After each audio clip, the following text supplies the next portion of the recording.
The Executive Department, from the New York Packet, Tuesday, March 11th, 1788. To the People of the State of New York. The Constitution of the Executive Department of the proposed government claims next our attention.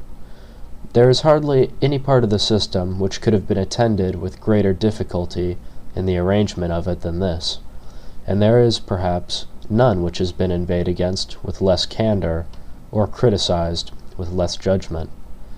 Here the writers against the Constitution seem to have taken pains to signalize their talent of misrepresentation. Calculating upon the aversion of the people to monarchy, they have endeavored to enlist all their jealousies and apprehensions in opposition to the intended President of the United States, not merely as the embryo, but as the full-grown progeny of that detested parent. To embellish the pretended affinity, they have not scrupled to draw resources even from the regions of fiction. The authorities of a magistrate, in few instances greater, in some instances less, than those of a governor of New York, have been magnified into more than royal prerogatives. He has been decorated with attributes superior in dignity and splendor to those of a king of Great Britain.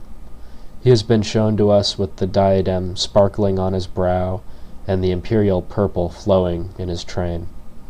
He has been seated on a throne surrounded with minions and mistresses, giving audience to the envoys of foreign potentates, in all the supercilious pomp of majesty.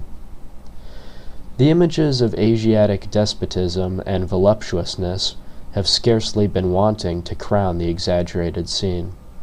We have been taught to tremble at the terrific visages of murdering Janissaries, and to blush at the unveiled mysteries of a future Sorelio. Attempts so extravagant as these to disfigure, or it might rather be said, to metamorphose the object, render it necessary to take an accurate view of its real nature and form, in order as well to ascertain its true aspect and genuine appearance, as to unmask the disingenuity and expose the fallacy of the counterfeit resemblances which have been so insidiously as well as industriously propagated. In the execution of this task, there is no man who would not find it an arduous effort either to behold with moderation, or to treat with seriousness the devices, not less weak than wicked, which have been contrived to pervert the public opinion in relation to the subject.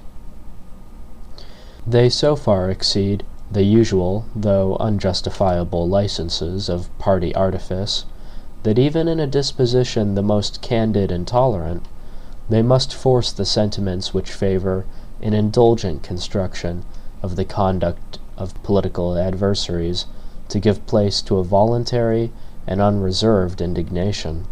It is impossible not to bestow the imputation of deliberate imposture and deception upon the gross pretense of a similitude between a king of Great Britain and a magistrate of the character marked out for that of the President of the United States.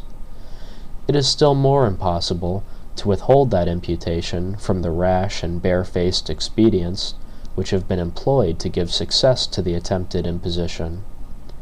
In one instance, which I cite as a sample of the general spirit, the temerity is proceeded so far as to ascribe to the President of the United States a power which by the instrument reported is expressly allotted to the executives of the individual states.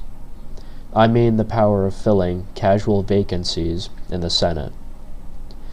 This bold experiment upon the discernment of his countrymen has been hazarded by a writer who,